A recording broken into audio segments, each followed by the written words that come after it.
Alright, for today's video mga grasa, meron tayo itong DMC truck. Ayan. Pero basic lang ang sira nito dahil ito lang ang sira niya mga grasa. Ito lang. Ayan, nasak na. So, kapalitan natin China kasi ito eh. Kaya mabilis masira yung mga ganyan-ganyan. Manipis lang yung pagkayero nyo. Manipis. Di kagaya itong kapal oh. Ayan, mga grasa, nakabit ko na. Start na tayo. So, kita nyo, kalas na oh. So, wala na siyang aircon, iingay eh. Kalas na yung bearing. Dumami. Start. Ayan. Aircon mo kuya. Alright. Walang ingay mga kagasa. Oh, wigil yung pulley nyo oh.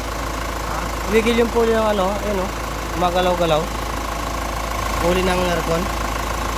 Ayan. Thanks for watching mga kagasa. Palike and share ng video natin. Kasi kuya yung nagpagawa. Ayos. Thank you kuya sa tiwala. Hanggang ano.